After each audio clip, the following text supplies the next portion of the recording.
Okay, so everyone's here. Welcome again to 9 Things We've Learned About Great Coaching from the Coach Mentor podcast.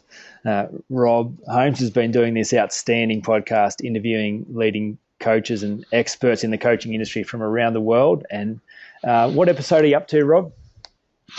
I think I'm recording 33 today and 34 tomorrow. Fantastic. And the quality and caliber of people you're interviewing, it just continues to grow, and it's very exciting, some of the people you've got access to these days. Well done. Thanks, mate. Yeah, it's cool. I don't know if everyone online today has been able to access the last webinar we did. It was just recorded, but it was the 9 things we learned about running a great coaching business. So if you haven't had a look at that, it's on our YouTube channel, or it's on the Accelerate part of our website. Yeah, fantastic. Okay, so let's begin. We've kind of gone through the podcast and picked out the gems that we've heard from different coaches and summarized the 9 top things that we've learned about great coaching. So let's begin. So, Rob, are you going to say something? I was just going to say the 9 points fall into 3 main categories, and the first 3 we're going to cover now are really about how a coach can understand their client better and what's going on for them during a coaching session. Yeah, fantastic. Okay. So the first, Rob, do you want to take us away? Yeah, sure. Jeffrey Schwartz, in episode number 17, I think it was, he's an amazing neuroscience guy out of the US, California, and one of the big points that he made in his book and made in the podcast was that we are not our brain. We are the sum total of our experiences, our body, our interactions, and from our company's point of view, we would involve the spirit, we would involve the mind, the heart, will, emotions, and everything else.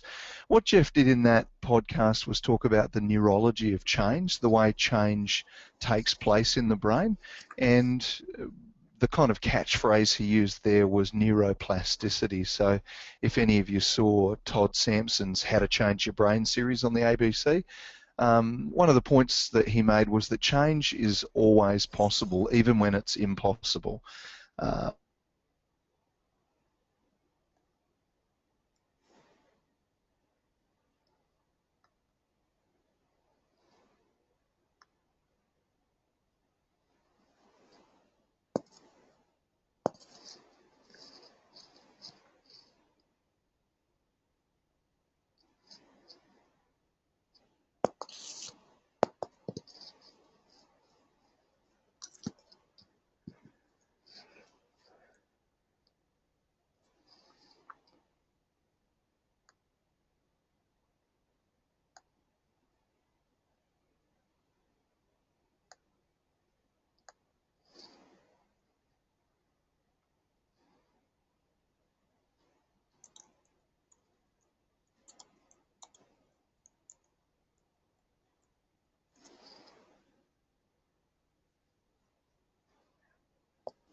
You there?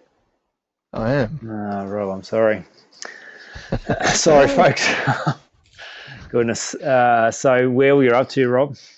We are up to we have 3 brains, so it's tag Your turn. Tag my turn. Fantastic. Uh, this is a really interesting thing that we learned from Grant Sisulu and Marvin Oka in their book M-Braining, and Rob got the interview to Grant specifically.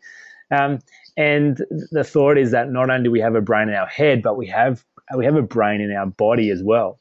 So one of the interesting things that these guys talk about is identifying different intelligences that are driven from different parts of our body, because studies say that we have neurology around our heart and around our stomach as well as our brain. There are neurons that are formed in those places as well that drive lots of intelligence.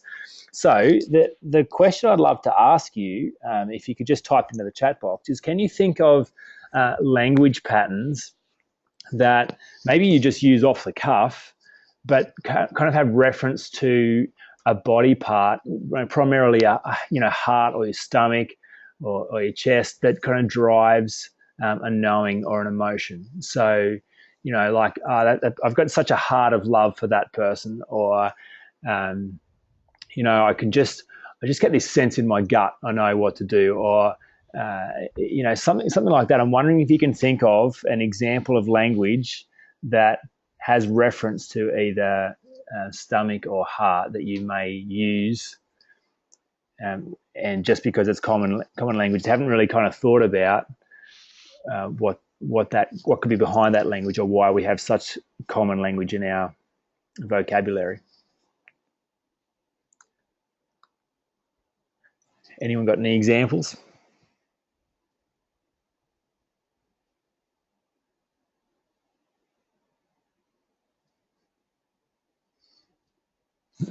I'm thinking of the accountant that you were working with that was taught to present everything visually, but he needed to be listening to his gut instinct about how to reach his clients. Oh, well, 100%. He'd kind of been taught the only intelligence was the logical, rational intelligence, and never really checked in or given any attention to his heart or his stomach, what it was kind of saying to him. But Grant would say, well, that's a really important intelligence. And yeah, I found it really fascinating just seeing how much language refers to courage kind of coming from the gut and compassion coming from the heart. And it's not a coincidence that we use that kind of language, because that's actually where that intelligence is being driven from. So I suppose the key theme for so much great coaching is to listen, and specifically listen to your body. Your body knows what's happening, and not just your head, but listen to your three brains.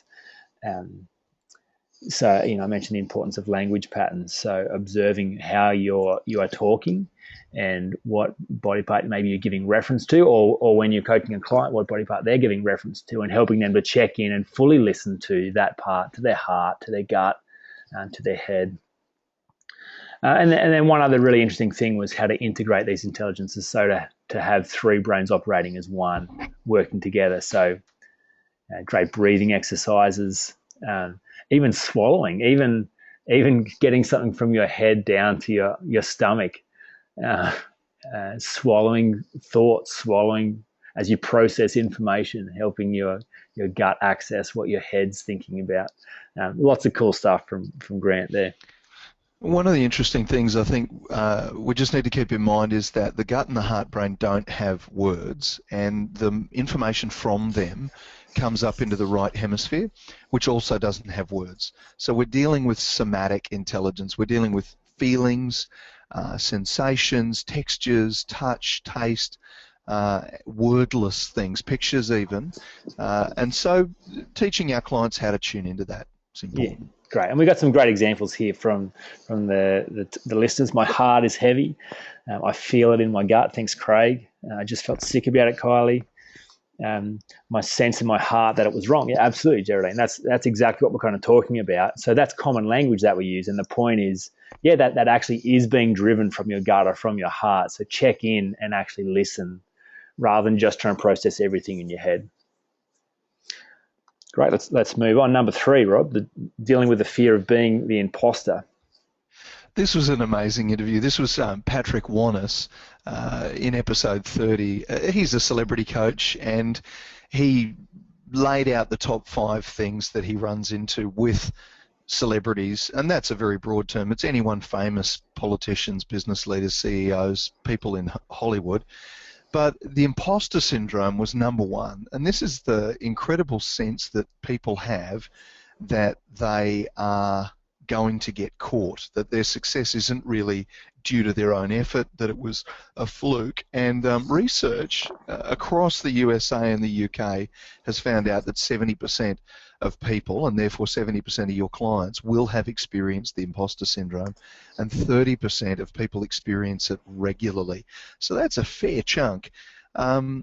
The issue here is that we have nothing to compare ourselves with when it comes to others. So we default as human beings to comparing ourselves with others, and that default is impossible because you don't know what it's like to be someone else. You don't know what it's like to have taken the time to do what someone else did, and nobody knows what your journey is.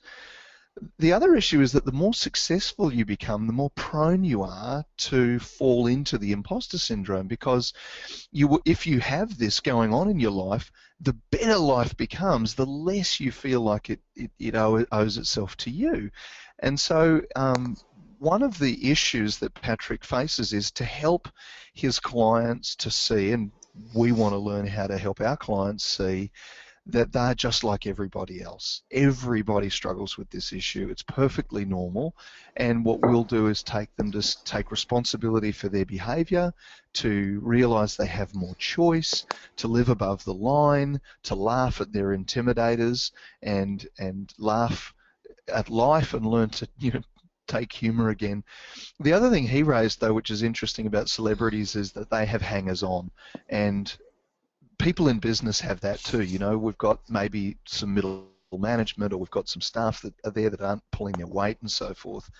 And dealing with the hangers-on is something that people with imposter syndrome don't like doing. And as coaches, we may be called upon to sort of have a go at. Yeah, I reckon this imposter syndrome is really common amongst coaches as well. Like, just type into the box. I won't raise any names, but just a simple yes or no. Have you ever felt like a fake as a coach, especially starting out your journey? I know that a big part of the coaching industry, because there's no barriers to entry. It's not like you've come out with a psychology degree and it's recognized everywhere. You're kind of putting your hand up as a coach with some amount of training and some amount of experience, and say yes, work out how later, kind of backing yourself in. Often the real challenge as a coach is to feel like you're not a fake and that you can back up what you're doing. So yeah, great. I mean, it's such a common thing. Everyone is kind of saying, yes, I felt like a fake. So helping your clients kind of work through this, it kind of starts with, processing this in your own life and dealing with your own feelings around this, the need to compare yourself with others and walk with this kind of integrity. Anything else to add on that, Rob? No, that's good. Great. So the next category of topics that these fall into is tools and techniques. And the first one we want to look at is that people are not their behaviour. So such a great coaching tool and idea with so many implications. So Ian Snape was really clear about this in episode 15. And his whole focus in coaching is to differentiate behaviour from intent. So I'm not sure whether coaches you do this well or do this often, but typically we label and judge ourselves and others by our behaviour. And Ian would say, well, no, you've got to separate the intent from the behaviour. People are not their behaviour, they're just trying to meet a need. So if we can identify the positive intent, then we got a chance at changing the behaviour to connect with that intent in a much more resourceful way. So it kind of takes the whole judgment out of it, and it kind of takes the whole need to fix the behaviour. It's serving a purpose. So Ian referred to a process called N-step reframe.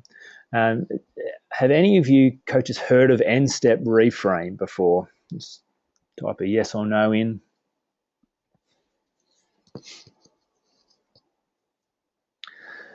No, so not many have heard of N-step reframe. It's a term from NLP, but basically N being any number of steps, walking a person through this process. So Ian identified this great coaching tool to walk a person through identifying the positive intent and redesigning a congruent strategy that basically says, it starts with really checking in with your subconscious and involving your whole body, your whole conscious and subconscious mind in this process.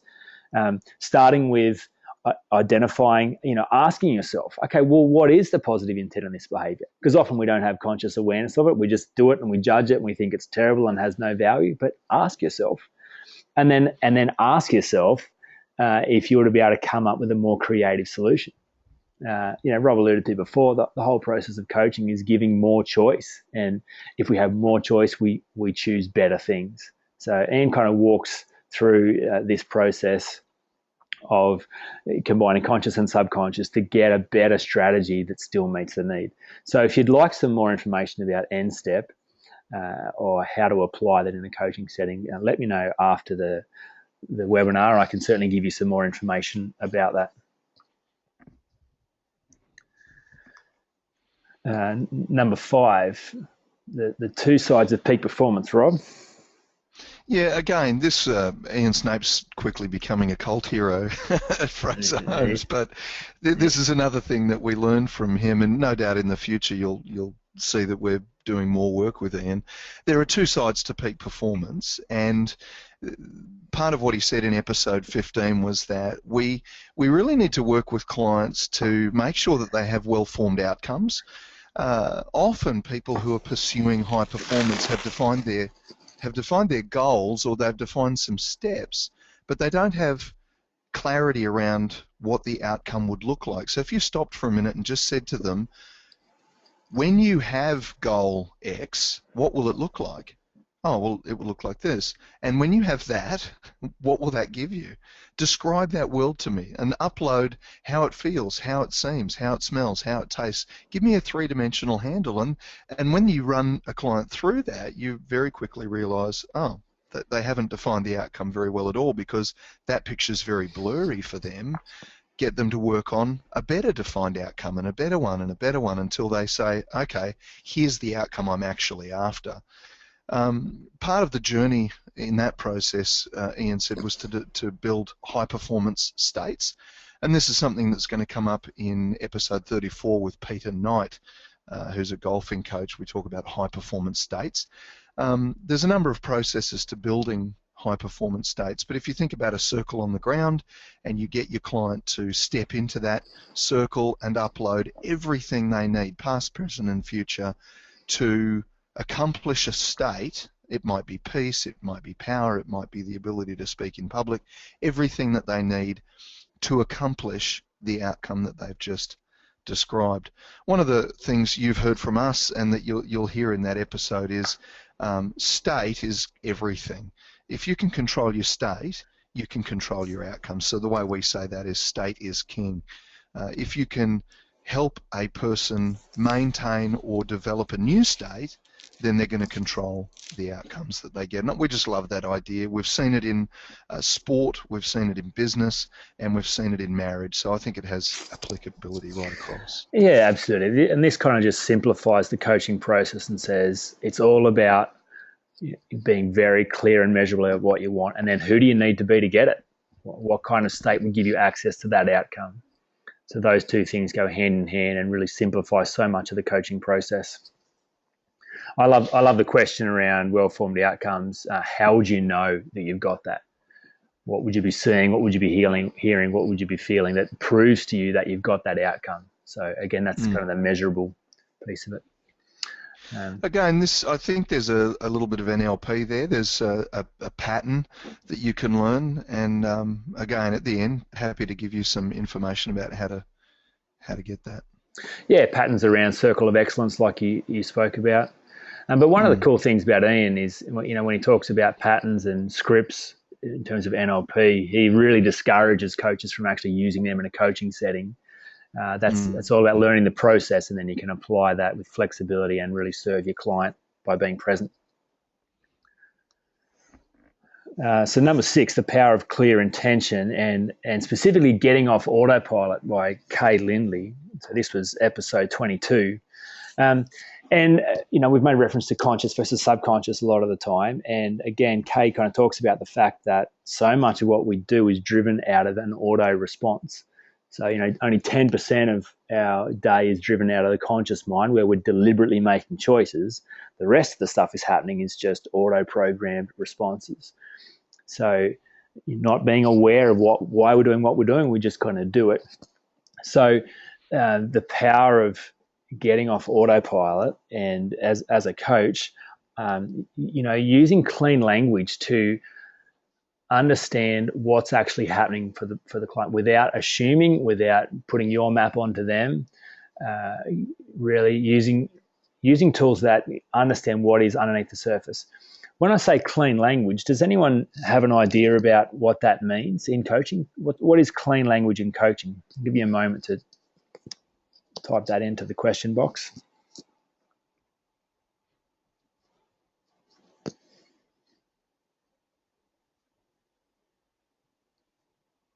Raw honesty from Craig. Raw honesty is fantastic, but that's not clean language, not how they refer to it anyway. Penny Tompkin and Peter Lawley are the founders of Clean Language Coaching. Okay. If you may have heard of them. So it doesn't look like there's much idea about clean language. So this is really cool. It's the idea of being able to coach using a process that hears none of your client's story. So it removes any opportunity to impose your thoughts, and just really helps a client go beneath the surface and get in touch with whatever is happening for them. The best way of doing that is the use of metaphor in coaching. So we had this fantastic experience in Hobart when we were learning about clean language and process, by seeing the power of metaphor. We're so invested in metaphor, but we're not clear in the metaphor we're using. They're below the surface. So, for instance, this exercise was done with us where we had to grab a handful of coins and arrange them on the floor in front of us to represent our family. We could arrange them in any order, stack them, put them in circles, whatever.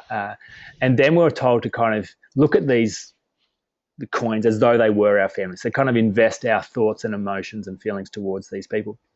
And then whoever was presenting kind of walked around the room and just trod on some people's coins and flicked some people's coins out of the way and just messed up their representation. And there was kind of this collective gasp from the room. It's like, you've just trodden on their family. How can you do that? And it was just such an incredible experience, because they were just coins, but those coins had very quickly taken on the embodiment of the relationships and the care and the heart of those family members. So all that exercise was done to show us how invested in metaphor we are.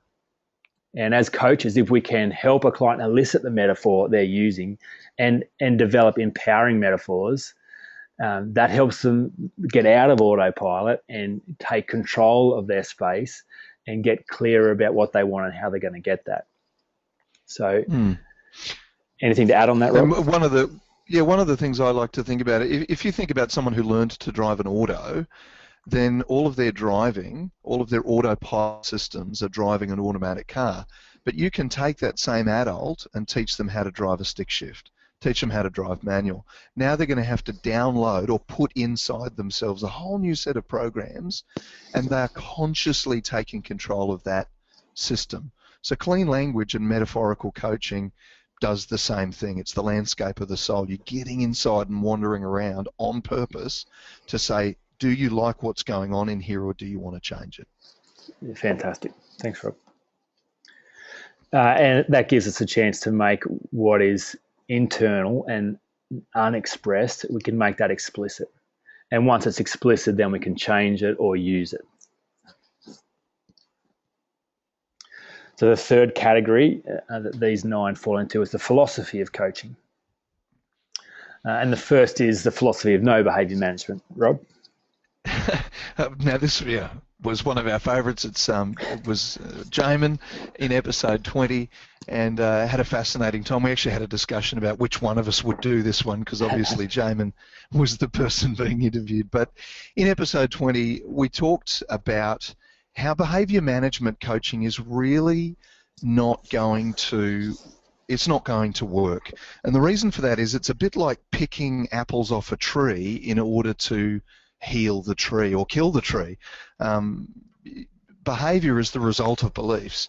The analogy that Jaemin used, and you will have heard this before, is the factory producing boxes that have the left-hand side missing. And behaviour management just says, let's put sides back on the boxes. Well, no, let's go inside the factory, find out why you keep producing boxes without left-hand sides, and now that you want them with the left-hand sides on them, let's change that. So we get to an underlying belief, and it's running on the assumption that people work perfectly. They're not broken. So in psychology and counselling, the assumption is they're broken and they need to be fixed. What were you going to say, Jamie? Oh, I was just going to say it'd be great to hear from the coaches. What do they understand by that statement that people work perfectly? What do they think it means? Because it is, just type that in the boxes, coaches, because it is something that has become a major part of our coaching philosophy, and an essential part to great coaching is this whole idea that people work perfectly. Just give you a couple of seconds to write in what you think that statement means.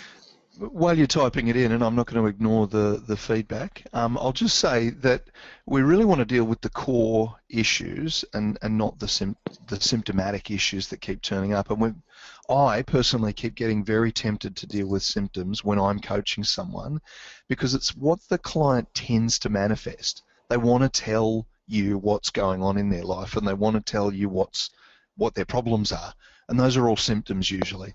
So it's just very tempting to get in there instead of diving down to the core issue. Okay, great. So we've got some people say people work perfectly in a perfect world. That's not quite the philosophy. Live according to their experience as to what is normal. Again, not quite capturing the essence of how this statement works. People are working directly to the thing that they have. So the system is working really well. Great. They've created strategies that serve them, to keep them safe and meet 6 core needs. Sure. So they've kind of created the results that they're getting. Great answer. So, you're right. It's kind of the results they're getting are the exact results they've designed their system to produce. It's not coincidence or broken. It's exactly what they should be expecting. Yeah. Of course, that's what's happening. Yeah. Sorry, Rob. Yeah, that's what I was going to say. One of the things I love hearing you say in your example coaching is, of course you produce that outcome. Of course you would. Of course you'd make that choice. It's so much fun. It's so much fun when a person's so perplexed about why they're doing it or how judgmental they are. So, no, of course.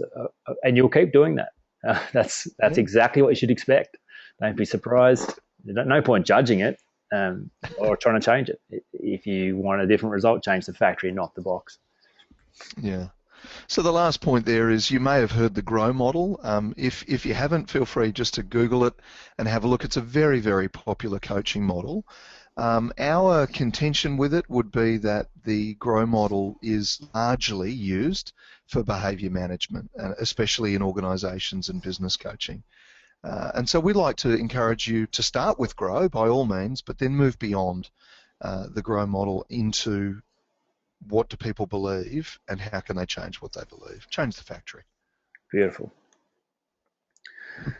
So number 8 is the importance of emotional intelligence. I'd be interested to see some of the definitions of emotional intelligence. What do you think, coaches? What does emotional intelligence mean to you? As we have a look at the 8th thing that we've learnt from the Coach Mentor podcast. This comes from Belinda McGuinness, episode 9. Is it a familiar term, emotional intelligence? Because I think whatever it's defined as, and I'll give you a moment to type those in. I think the real issue is that it's often lacking. People have very limited emotional intelligence.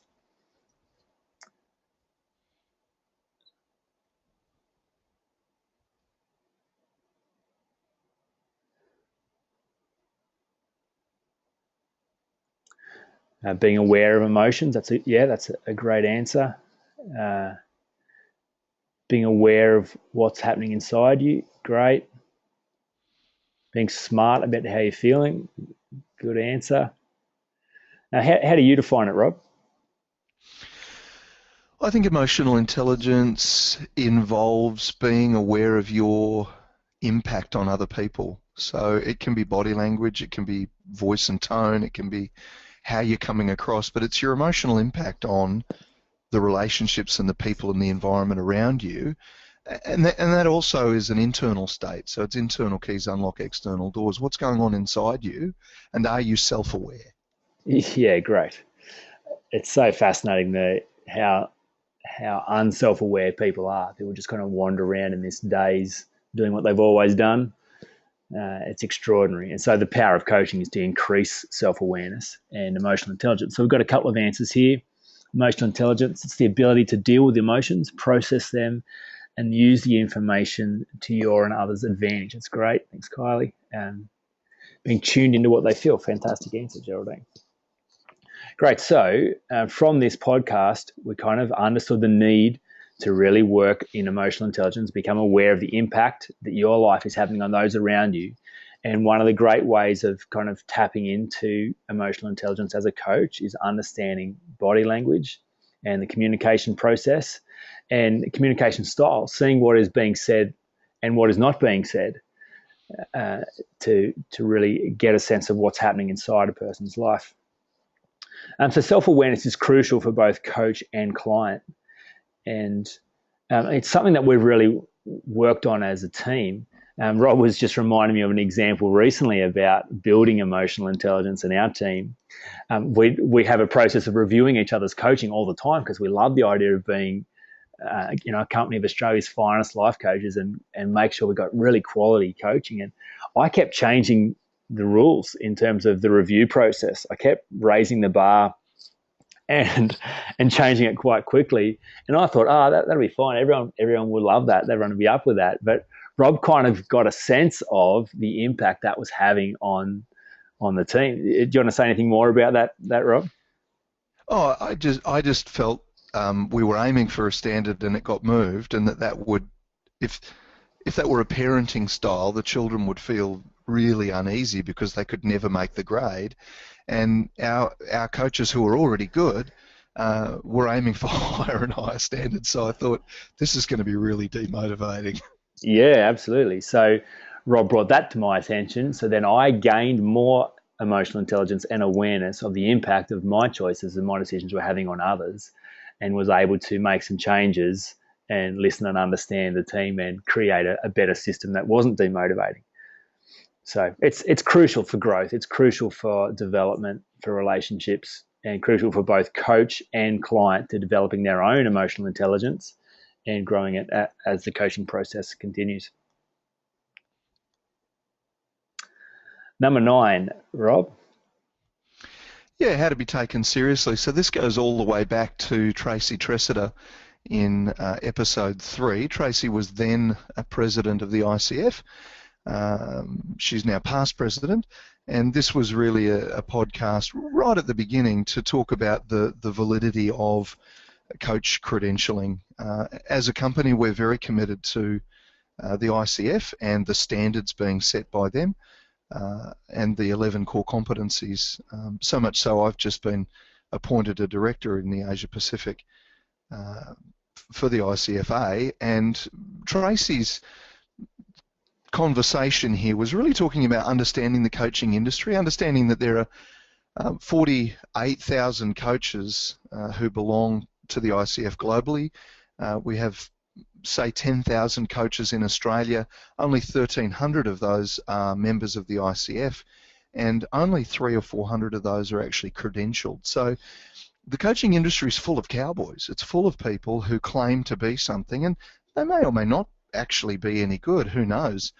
You see this on Sunrise recently. There was an article in the Sydney Morning Herald. How do you know the quality of what you're getting? So for Tracy and for us, one of the key issues there is being part of the ICF, so being a member of an international organisation, and then really getting credentialed.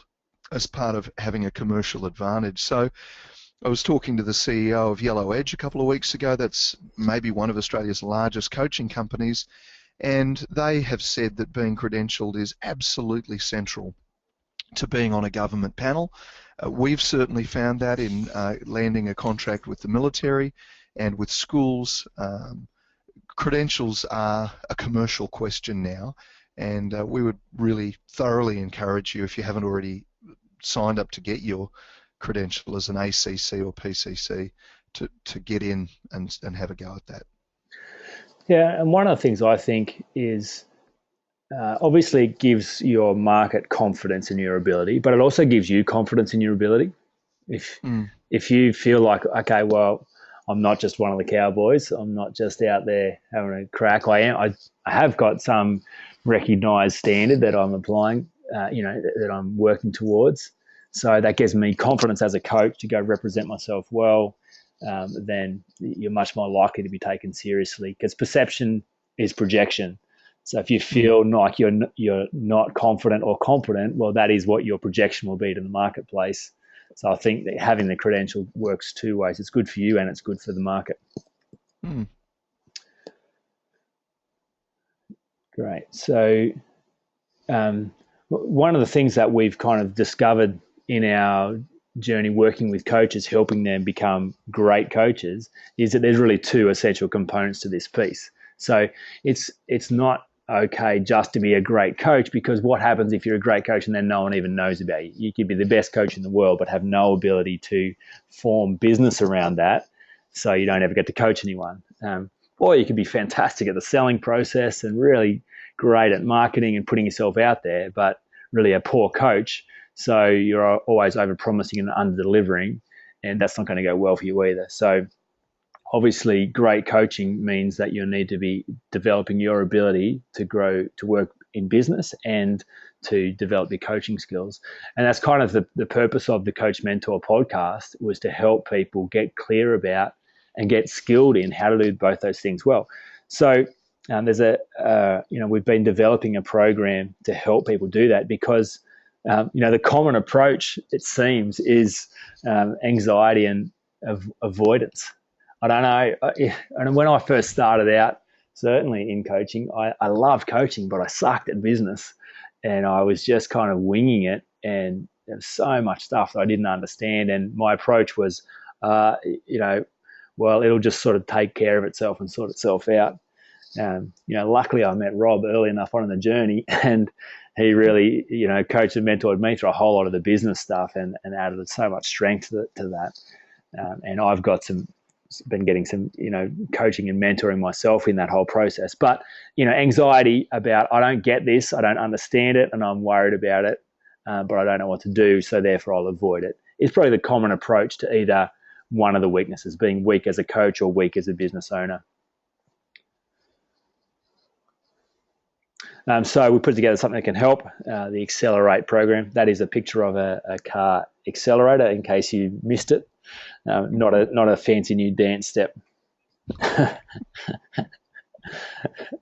So the Accelerate program, fast track to running a successful coaching business. We've kind of brought it into three things, depending on how fast you'd like to accelerate. So if you only want to go 60 k's an hour, which is sometimes that's the appropriate speed to go, depending on where you're at and what else you're doing, we've kind of condensed all 12 months worth of coach mentoring program into one package. So you can work through that at your own speed, start whenever you like, take as long or as short as you like. You could do it like the way people watch TV series these days, and just 24-hour slog, smash coffees and do the whole thing in one go if you like, or you could stretch it out. Second is the content, the videos, the instruction, the exercises, plus personalized feedback, plus a group mentoring call once a month.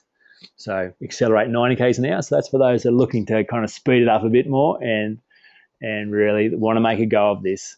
And then those that are just hell bent on getting out on the highway and opening it up and going flat out.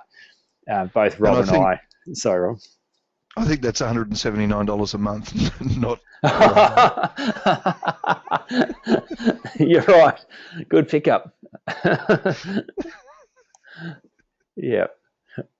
Sorry about that, folks. So, yeah, the Accelerate 110 Ks an hour is one-on-one mentoring, and we can negotiate that because that comes with both the other levels of acceleration plus, an arrangement around one-on-one mentoring. So we will end the recording there, but Rob and I are going to stay on the line if you want to ask any questions about those programs or how you could access that or any other the content that we've shared on today's webinar. It will be recorded and hosted on our website, so you're able to access this again. So yeah, along with the original one that was 9 points we learned about running a successful coaching business. Absolutely.